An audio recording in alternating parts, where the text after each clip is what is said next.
Quand je mets pas d'eyeliner, limite j'ai pas d'œil en fait, j'ai plus d'œil. C'est fou comment ça change. Bref.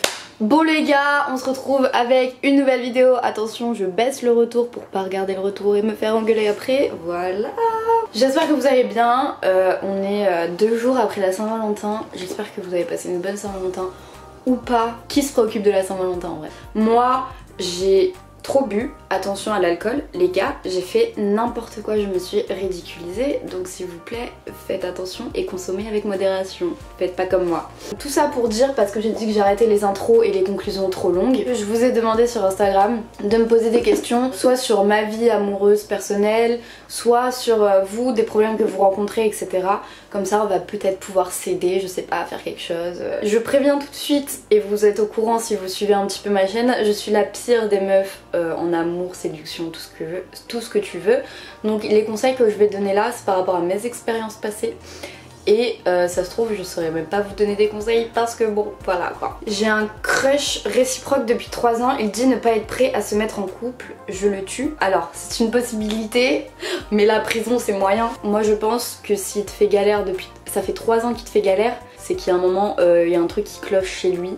Et je te conseillerais de passer à autre chose, parce que pas être prêt pour être en couple, soit ça veut dire que lui il a des problèmes qu'il a pas réglés avec ses situations amoureuses passées, soit c'est une ah putain je vais perdre tous mes mots comme je suis fatiguée, je vais galérer, soit c'est une excuse pour pas se mettre avec toi en fait. Pourquoi je ne sais pas, mais ça pue la merde, dégage de là. Va voir ailleurs, il y en a plein.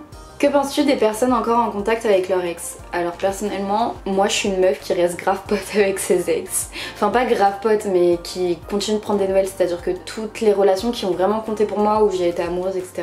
En général je suis en contact avec eux parce que j'estime que du moment où une personne elle a compté pour toi, bah t'as envie d'avoir des nouvelles, t'as envie de savoir si elle va bien. Mais en général j'ai toujours des nouvelles de mes ex, donc je fais partie de ce groupe là. Insultez-moi si vous voulez, mais... J'ai l'impression de ne pas pouvoir tomber amoureuse, je me lasse beaucoup trop vite. Vu ta photo en plus de profil, t'as l'air jeune. Si tu te lasses trop vite, c'est que t'as pas trouvé la personne qui te correspondait en fait. Genre faut juste pas forcer les trucs en mode oui je veux absolument être amoureuse, etc. parce que ça te tombe dessus en fait, donc ça sert à rien d'aller chercher comme ça. Ton avis sur les plans cul, sex fun, coup d'un soir? Bah écoute, moi je suis pas du tout contre. Moi personnellement je crois que j'ai jamais eu j'ai eu très peu de coups d'un soir, genre vraiment ça a dû m'arriver une fois peut-être, et en vrai c'était même pas un coup d'un soir parce que je lui parlais déjà depuis quelques jours, je l'avais déjà vu 2-3 fois et tout, donc j'ai pas réellement eu de coup d'un soir. Le reste j'ai eu, selon les passages de ta vie t'as plus ou moins envie de ça ou d'autre chose, ou d'amour, ou de... Enfin tout dépend de la personne en face de toi, tout dépend de toi, ton humeur du moment, etc. Mais non, moi ça me choque pas et je suis même pour, enfin y a pas de... on fait ce qu'on veut avec son corps, on fait ce qu'on veut avec ses sentiments, on fait ce qu'on veut avec sa... je vais être démonétisée. Évidemment, j'ai pas précisé parce que ça me semblait logique, mais si vous êtes dans une relation sex-friend, plan cul, etc., assurez-vous que la personne en face est dans la même optique que vous et n'attend pas plus, parce que vous risqueriez de la blesser. Donc soyez honnête et franc et dites-lui ce que vous attendez de la relation. Est-ce que je suis malade et ça s'entend? Oui. T'es proche d'un gars en ce moment? Ça dépend ce que t'appelles être proche. Ça dépend ce que t'appelles être proche. À quel âge as-tu fait ta première fois? S'est-elle bien passée? J'avais 16 ans et ça s'est super bien passé. J'étais avec un gars dont j'étais amoureuse et c'était sa première fois lui aussi en plus. Du coup c'était un moment vraiment top. Et vraiment ça s'est vraiment très bien passé. En tout cas pour moi, ça se trouve lui a pas du tout le même discours. Mais en tout cas pour moi ça s'est très bien passé et c'était très mignon. Et on en a pas fait toute une histoire non plus parce que genre il y a des gens qui pour leur première fois faut que ce soit un truc de ouf, etc. Moi j'étais pas comme ça, j'étais en mode ma première fois ce sera quand je le sentirai, quand j'en aurai envie, quand la personne en face de moi en aura envie, quand j'aurai confiance en elle. Ce qui était le cas. Et du coup on n'en a pas fait tout un foin, donc il y avait un peu moins de stress, etc. On y a été lentement à notre rythme et puis ça s'est super bien passé. As-tu déjà eu un vrai chagrin d'amour? Oui. Oui, j'en ai eu plusieurs même. Je pense que le plus dur ça a été le premier, du coup avec ce mec là avec qui j'ai couché. Parce que c'est le premier, que voilà, c'est ton premier amour quoi, donc voilà. Enfin, ça avait été très très dur. de m'en remettre. Je me souviens que je m'étais grave réfugiée dans le travail, enfin dans mes cours, j'étais au lycée. Genre je mettais 4 heures à réécrire mes leçons, à les apprendre alors qu'on n'avait pas de contrôle et tout. Et c'était ma façon d'être focus. En fait le moment où je travaillais, je pensais pas à autre chose. Et du coup bah c'était mon moyen de passer à autre chose. Et au final j'ai réussi à passer à autre chose. Ça a mis un petit peu de temps, un petit peu beaucoup. Mais je suis passée à autre chose. Tout s'est bien passé.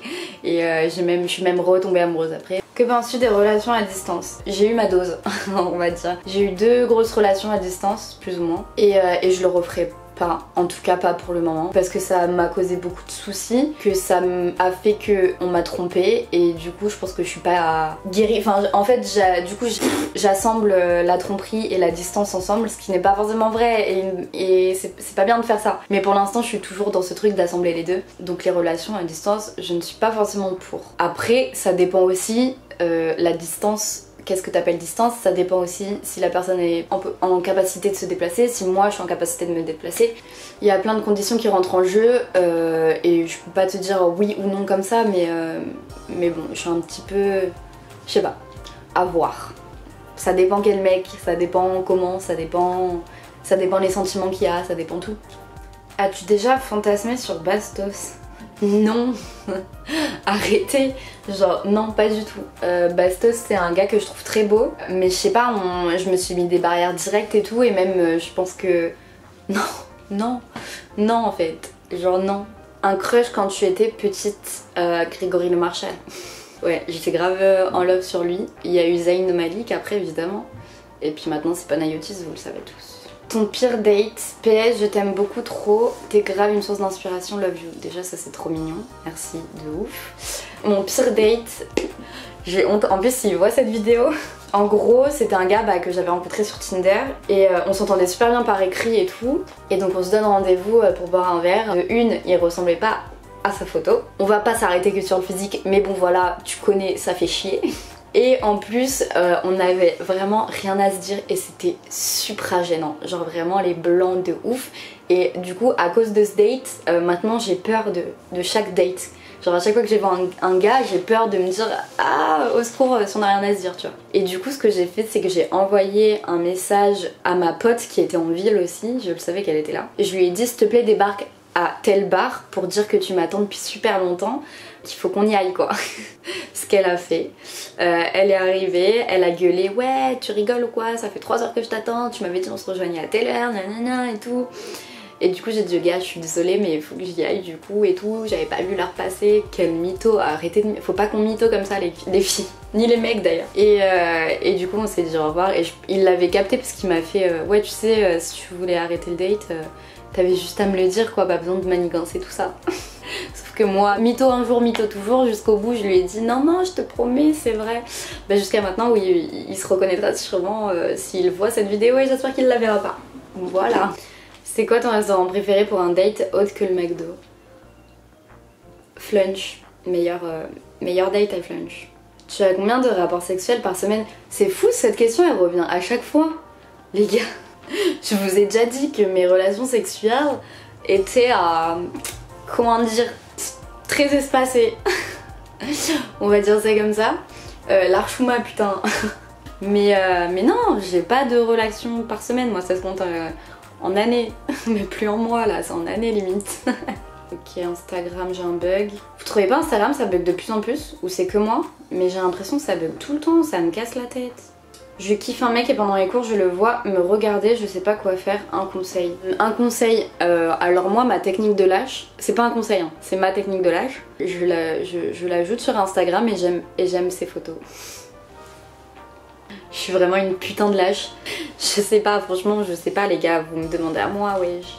Penses-tu que le sexe est essentiel pour aimer? Je pense pas que ce soit essentiel, mais je pense que c'est important quand même dans un couple.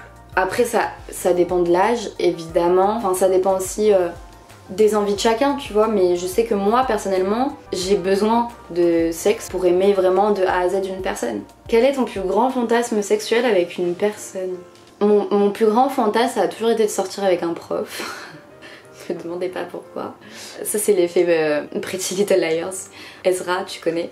Quels sont les défauts chez un homme que tu veux? Ah, je sais pas. Le manque d'honnêteté, l'hypocrisie, la superficialité, tout ça c'est no way. Genre non, tu vois, genre t'as beau être beau ou quoi que ce soit, si tu te la joues, si t'es superficiel, si tu te sens trop beau, et si en plus t'es un menteur, et tu es déjà tombé sur un con. Bah oui, évidemment. Je pense pas que ce soit des cons, ces personnes-là. Je pense que c'est des gens qui ont agi comme des cons. Je pense qu'on a tous fait du mal à quelqu'un. On a tous été le con de quelqu'un en fait, dans une relation. Pas tout le temps, c'est pas systématique, il y a des relations qui se finissent bien, en accord, etc. La majorité des cas, il y en a un qui blesse l'autre et du coup moi j'ai été la conne de beaucoup de gars je pense. Ça arrive, c'est pas grave, on peut pas leur en vouloir éternellement. Si tu les pardonnes pas eux, toi t'arriveras pas à vivre des belles relations après. Donc moi les conseils que je peux vous donner si vous tombez sur des cons, ça met du temps hein, mais de les pardonner et de se dire bah écoute il a agi comme un con. C'est pas grave et surtout ne mettez pas tous les mecs dans le même sac. Il y a plein de gars géniaux, donc c'est pas parce que tu tombes sur un con qui n'est même pas un con du coup qui agit comme un con, c'est pas parce que tu tombes sur... enfin qu'il y a un gars qui... Ouah je me perds, c'est dur. C'est pas parce qu'il y a un gars qui va agir comme un con avec toi que tous les gars vont agir comme un con avec toi. Ça se trouve même toi t'as agi comme une conne ou comme un con et tu t'en es pas rendu compte et la personne tu l'as grave blessée ou quoi que ce soit, donc c'est comme ça, c'est la vie, c'est les relations quoi, c'est le jeu.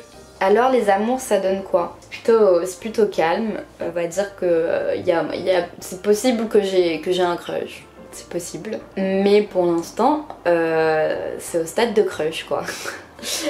Donc on verra comment ça se passe. Mais voilà. Écoutez, on va s'arrêter là. J'ai répondu à pas mal de questions. J'ai dit que j'arrêtais les conclusions longues. Donc écoutez, passez une bonne journée, une bonne soirée, une bonne nuit. Je sais pas à quelle heure vous regardez cette vidéo. En tout cas, j'espère que mes expériences partagées vous ont peut-être aidé. Ou pas du tout, je ne pense pas du tout. Si ça vous a plu, n'hésitez pas à me le dire en commentaire. N'hésitez pas à me dire si vous voulez des vidéos un peu dans ce style-là. Il y a des gros projets qui arrivent. Restez très connectés. Il y a des gros projets qui arrivent. Je vous fais plein de bisous, n'hésitez pas à aimer, à vous abonner si ça vous a plu, et puis des gros bisous quoi, sur vos fesses évidemment. Now that you're gone, I spend my nights all alone here, wishing you were here, sweet atmosphere.